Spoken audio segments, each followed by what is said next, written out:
Welcome to Module 5. In this final assignment, all the skills and knowledge that you've picked up this semester will come in handy. You've spent time looking at how other people integrate technology into quality lessons. Now you get to design one yourself in the form of a web quest. Our final semester's discussion is related to our web quest. So first, you're going to complete a draft of your task and your process and submit that to the first discussion. And then later, you can submit a link to your web quest, even if it's still a work in progress, so that we can give you some feedback. Your instructor and the others in the class will provide you with feedback throughout the weeks that we'll be working on this web quest, and you should do the same for your colleagues. Provide advice about anything from color choices to resource links to task and process clarity, anything that you can think will help them as they complete their final project. This is a great thing to do and can help tremendously, as getting another set of eyes on your work is always useful, especially in a big project like this one. You have a few choices as far as the technology that you can use for publishing your web quest.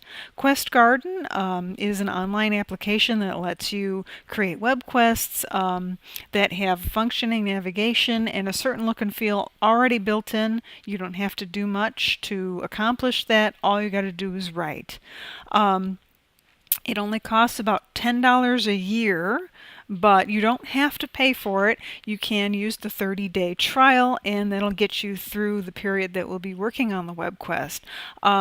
However, know that if you use the trial and choose not to pay, your web quest won't disappear. It'll stay there forever. Your account will remain, but you will not be able to create any new web quests, and you won't be able to edit the one that you already have until you pay the $10.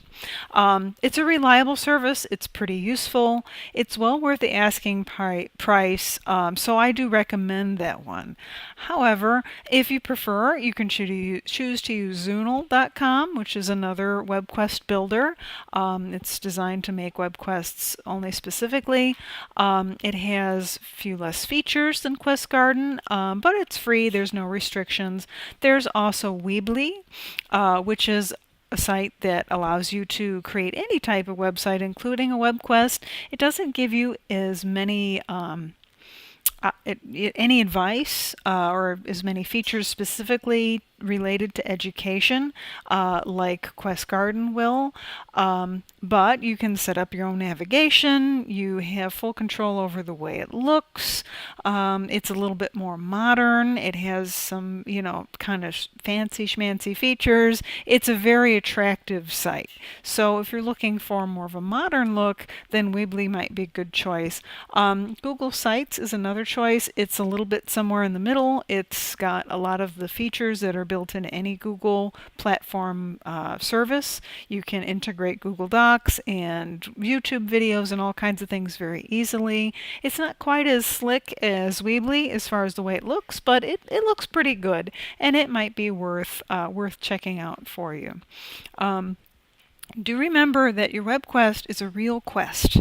It's an interactive journey to create or develop some sort of a project. So a lot of resources are going to be necessary to help your students complete this project, and it'll need to be based on Indiana academic standards. So this assignment is going to take you some time to complete. Just be sure to give yourself plenty of time to research, write, and publish it. All web quests follow the same basic format, which is important for you to follow. Starts with the introduction. You introduce learners to what they're going to be learning, usually in a fun and story-like way. Talk directly to students. Do not write for teachers until the teacher page. Consider that the web quest might be used by students with only minimal help or guidance from a teacher, so you must be both clear and engaging. The task briefly provides the objectives, and the overall goal of the web quest is usually relatively short, but it is beginning to get students involved in what they'll be doing. The process describes in specific detail each step of the web quest and what students must do. This is sort of the heart of the web quest, and it's likely where you're going to spend the most time. Your web resources will be intertwined throughout the steps of the process, such as involving students in research while they construct their project or their answer to whatever problem you've posed to them. The evaluation describes exactly how learners will be evaluated, usually in the form of a rubric. There are a lot of resources available to you to help create good rubrics, but make sure that you address all the objectives from your web quest, including any aspects of the lesson like group work, creativity, and other soft skills that you're including as part of it. The conclusion wraps up the web quest. Sometimes there's a call for extra credit, a call for action, extending the learning in some way. And then your credits and your teacher pages all relate to including talking about your standards, what teachers need to know to accomplish this web quest, any other insights about using it in a real classroom. In Quest Garden, you actually get several spots to include additional teacher info. The most important things that we know that we need are the grade level of the web quest, what the standards are for the lesson, and be sure as to complete as, be as complete as you can with your choice of Indiana standards that you're addressing. You'll also want to make sure that your credits are covered. So any, credit to your places where you've gotten your pictures, any places you've gotten ideas, you should list that in a separate credit section.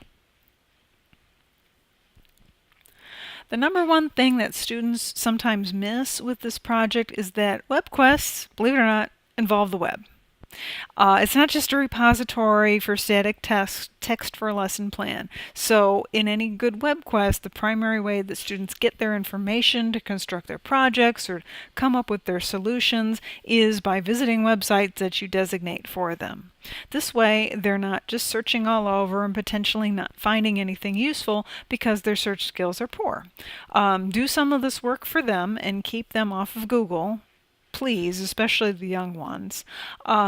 They will be better served by you, for doing this for them. So most good web quests center around a problem that needs to be solved, or a long-term project of some kind where the results will be shared with the class at the end. So they're not short-term activities like worksheets. They prompt students to really think deeply about a subject. So keep that in mind as you're working. Quest Garden is an easy program to use, although it does sacrifice a little bit of usability for this. Don't worry so much about how your pages look, because they'll probably never look exactly the way you want them to. The object here is to create a quality project, not to spend all your time prettying it up with fun graphics and things like that. This is not a useful use of your time. Quest Garden, Weebly, Zoonal, Google Sites, none of them auto-magic your hyperlinks also, so be sure that you make sure that your links are active. Make sure to use the Insert Hyperlink tool. All of them have some sort of a hyperlink tool. It usually looks like a little chain link of some kind, and you have to select your text and then add your link in there. So that way it's clickable. We don't have to copy and paste the text into somewhere else so that we can access your page. And it can also be graphic as well. You could select a graphic and have the graphic be a link to one of your resources. And speaking of graphics, try Google Images. It's great. You can also try Creative Commons, search.creativecommons.org. These are great places to find royalty-free pictures. You can let it sort out all the ones that are available for you to use without having to worry about copyright restrictions. You can always look at thumbnails. You can see what they look like before you post them. Just when you give credit, Google is not your credit. The original source where the website came from is who you give the credit to, not to Google. Finally, don't forget to fill in every part of your web quest. go back to the last slide and it will talk to you all about that, especially in Quest Garden. If you're using that, make sure you fill in every single bit on the sidebar there. So I've seen a lot of students create some really wonderful web quests and then they leave off huge amounts of information at the teacher section, or they leave off their credits and don't give any credit where it's due and things like that. So remember, you have to fill out all of those different pieces. And also remember that if you don't give credit, that can be considered plagiarism. So you definitely don't want to be accused of that. Your ideas may have been inspired by another teacher's work, and you should give her credit for that. Definitely don't copy and paste someone else's web quest or their images. I shouldn't have to tell you this, and you know this already, but it is kind of worth saying again. Definitely bring your own ideas to the table, but obviously there's lots of great stuff out there that might inspire you. There are a lot of websites available in this section. Module 5 is chock full of great stuff. It's worth reading through as much as you can to get your bearings on the situation and get an idea of where you'd like to go with your project. This is the biggest project that we have in the semester, so you want to definitely take your time and plan it out, really think through it, and do your best to showcase yourself and what you can accomplish.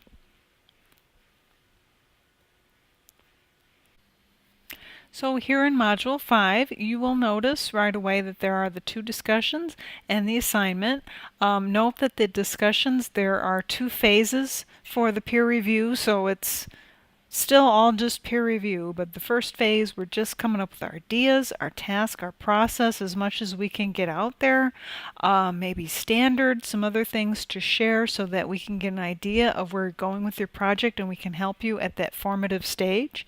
And then phase 2 is your drafts. It's your link, your actual link to your project that you're building on the web, and sort of a last stop for us to give you feedback and that kind of thing. So the peer review discussion will explain exactly how that works. It spans from week 12 through week 14, so it's right before it's due, so you get plenty of time to work things out, figure out what you want to do, and put it to good use, and then we can help you make it better. Now, as far as the project itself, when you open up the WebQuest assignment, you'll be able to download the directions, and do note that this is long. It's long, you might want to print it out, but every single bit of information that you're going to need in order to complete the project is right here. So everything from start to finish is written down here. There's no mysteries. So take your time, really read through it. You might want to print it out, use your highlighter, whatever it is that you need to do that helps you. There's a lot of great links here, a lot of really helpful things that might give you ideas and of course lead you along the path. So first things first, we look at standards and we spend some time picking out the standards. You'll probably have about 5 to 7 standards. That's pretty average. Some people have fewer, some people have more, but do take note that this usually is an interdisciplinary kind of exercise. So when we look at the standards, we're not just looking at one subject area.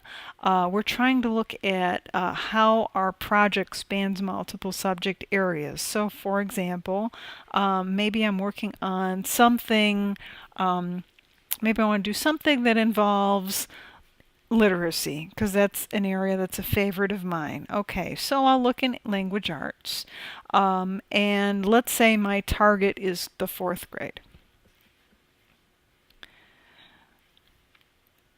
So I look up the 4th grade and I look at the standards that are there and start looking around at these individual you want to look for these ones that have the number dot something dot something. Those are the standards that we're looking at. Some of these early ones, you'll have some of these extra numbers and things. You're going to want to skip some of these foundational and thematic standards, and you're going to skip probably straight to, like, for example, in language arts, it's literature, writing, those areas, reading. So let's say I want to do something that involves, I don't know, writing. So let's look at some of the writing principles. In the fourth grade, they are writing persuasive compositions, they're writing informative compositions, and narrative. So they're starting to really apply the writing process at this stage, and they're doing so in kind of the three main types of writing genres: the argumentative, informative, narrative.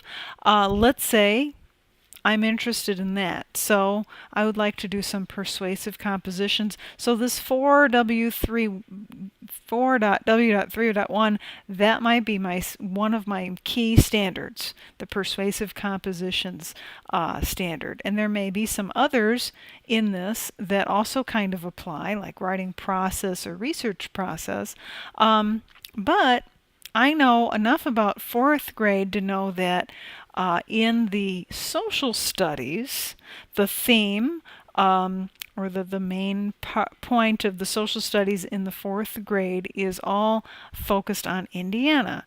So social studies often make, I'll just tell you now, social studies often make a really great companion set of standards to help you make things multidisciplinary because they are thematic and they kind of, well, history and social studies in general kind of span quite a big gap. So if I'm writing a persuasive essay, I can look at, okay, Indiana is our focus in the nation and the world, so maybe as I look through these, maybe there are some standards here that help me kind of start putting things together, like maybe they have to write a persuasive essay or develop a persuasive speech or something about Native American Indians.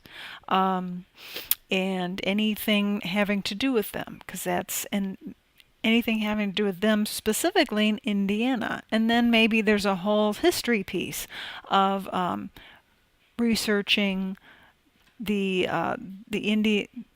Native American tribes within Indiana and all the things that happened during that time period, that 1800s, 1700s era. So if that's something that interests you, then that might start becoming the seed for your web quest. You may already have a great idea for your web quest already, and so then in that case you might just start looking at standards and seeing how your idea fits into the standards. But if you're really stuck and you're not sure where to go, look at the standards and see how they might inspire you. There's some awfully great ideas just hidden away in here as you scroll through any of the standard areas. I would probably recommend not getting too wild. English, math, science, social studies are great baseline areas to go with. However, obviously Indiana does have lots of standards in lots of areas, so there's health, fine arts, physical education, all those areas can fit too. So don't hesitate to look at them. If you are in secondary education, just note that your standards are going to be the specific ones for specific subdisciplines. So like in math, for example, algebra, calculus, all that kind of stuff, those are all high school. And that's true also for you that are in elementary. Stay away from these. These are all the upper level standards. So they're not going to help you that much. Your math standards are going to be back here. That's also true in all the other disciplines. English, social studies, they all have their own specific areas. Here's science, biology, chemistry, earth and space. These are all specific to the high school level. So your early standards are going to still be under the grades that it's indicated. So just keep that in mind as you're looking for standards. So again, you're going to want to have 5 to 7 or so. As you're working on this, you're going to want to look through some of these links, watch some of the YouTube videos that I have listed, and eventually choose a WebQuest tool to start building and start writing it down. You might even write it all down on a Word document or something. Shoot, I've even seen people do pieces of paper. Write it all down first before you ever put it into any technology. That way you have kind of a baseline idea of what you're doing and where you're going before you ever put it to the screen. And then, sometimes the development process of the website itself gets in the way of the creative process of you writing the web quest. So sometimes separating those two things is a really good idea. So keep researching, keep working. Your evaluation, there are some links here to help you build a evaluation rubric, including Rubistar, which actually builds rubrics kind of for you, sort of. You just pick out the topics and it fills in all the language. So just real quick, let's say I'm working on something with multimedia, digital storytelling, let's say. So as you look at this, you don't have to, record it or anything or log in. You can keep it as a temporary rubric, but you can select any of the boxes and it'll fill in all the language for you. So, and then you can modify that, of course, and you might have to in order to have it meet your needs the best. But it's pretty handy to just come in here and have some starter language for yourself. Especially if you've not done a lot of rubrics, it can be a little intimidating to try and come up with all that language, all the good, better, and best language that you need to use to create a rubric. So having a tool like Rubistar is a great benefit. So read through all this stuff carefully. Note that there are extra credit opportunities here, so you can read through that and see what's available if you'd like to try for some extra credit. And in the interest of time, I'm actually going to take us to the samples page to point that out to you and let you know that those are available. There's actually a whole wall of fame, all kinds of great entries from all kinds of students that have posted over the years that I've been doing this project. Some of the older ones are going to be down towards the end here, and some of their requirements are a little different, so just keep that in mind. However, the main basic focus of WebQuest haven't changed all that much, and so I've got a pretty good collection here. I've got something for every grade level and just about every subject area, so you can kind of look through here and see if there are any that trip your switch, so to speak. Anybody, you might know some of these people and say, oh, okay, well, I'd like to see what they did. For example, I'm going to just pick on Tori here. Some of you may know Tori. Tori recently put together this WebQuest in Weebly. She's got everything laid out: introduction, task, process, evaluation, conclusion. And what she did was she based her project on a book. So it sort of stems from the reading of this particular book, and students take all that and start learning all about dyslexia, what makes them special, what makes others special, and through that they do kind of a journey of self-discovery.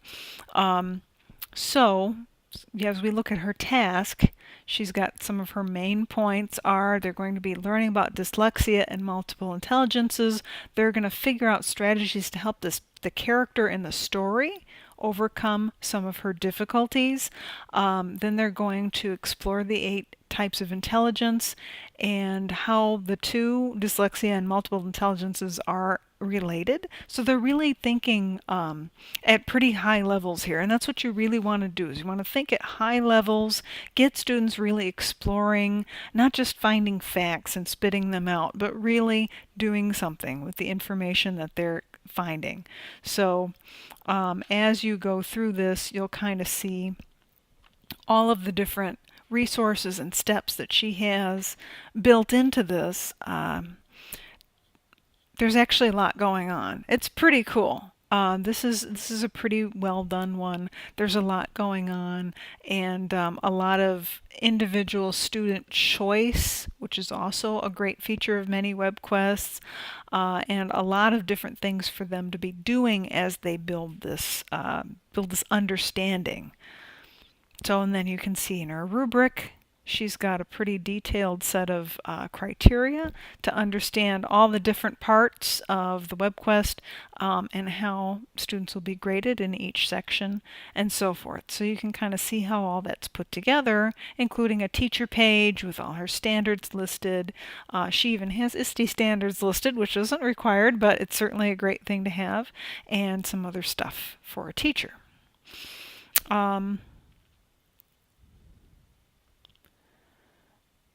Let me show you one done in Quest Garden. I'll go ahead and show you this one. Hannah had done a social studies project, which is a really great idea. Fifth grade is all about U.S. history, and so what better way to do U.S. history and government than to stage an election? So each student will be participating in some sort of role on a presidential campaign committee. So it's a pretty cool web quest that she's put together here. Each group has to choose a party. So you've got, all the different types of parties. She's got including some third parties, which is a good way to sneak in some information about U.S. government in general and how our party system works. And then in the process, there's links to choose, understand the different parties, to understand what requirements there are for being a president of the United States and all those kinds of things. She even has them looking at the form that you would actually use to officially register to be on the ballot to be the president.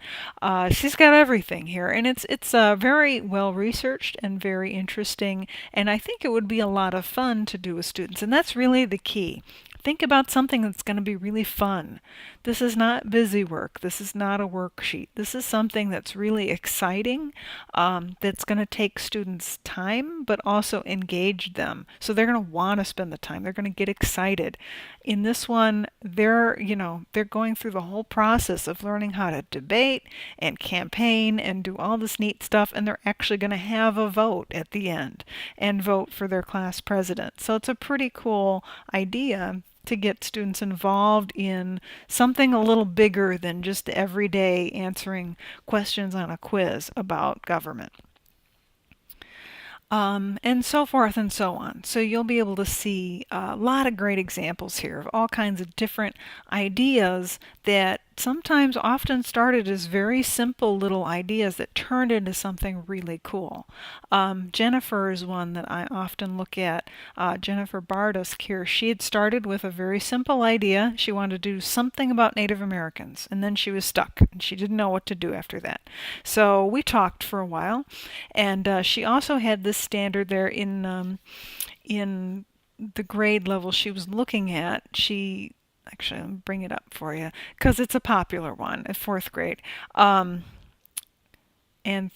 she's got kind of a multi-level thing going here. But third and fourth grade, you're working in science with plants and animals and things like that. And so there's a standard, the common structures of a plant. A very simple thing. This by itself is not that interesting for WebQuest. It's just facts. Same thing, kind of describing Native Americans. It's often just facts. But what if we tried to put the two together? Let's think about, this is what I did with her is we sat down and we talked back and forth for a while, and we came up with this idea. What if we talked about how the Native Americans used plants for healing, for medicine?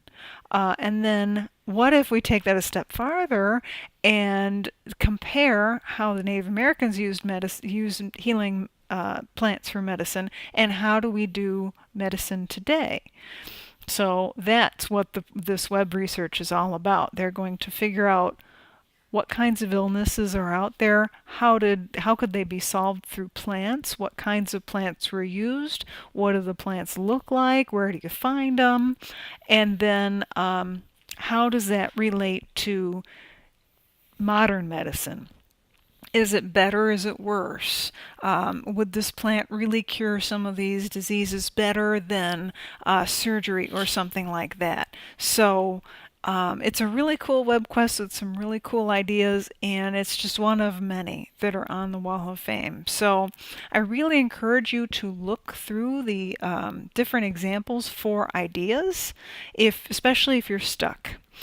There's also a sign up page here for the WebQuest, which is really just a Google Doc as a way for everybody to kind of get their initial ideas out on paper. It could just be one standard that you found, it could be one objective, but these are kind of a starting place. And many of us have posted on here over the years, so you'll see a whole big list of all kinds of ideas that may have changed from the original inception of the idea to what they eventually came up with. But these might also give you some cool ideas that you can work with. And of course, there's all of us. So talk to your peers, talk on the discussion board, talk to me. Don't be shy. We're here to help. This is a really fun project, but it does take a lot of your time and effort. So start early, keep working on it, brainstorm, ask questions, and I'm here to help you all along the way. They're going to be fantastic, and I look forward to seeing all of your wonderful web quests.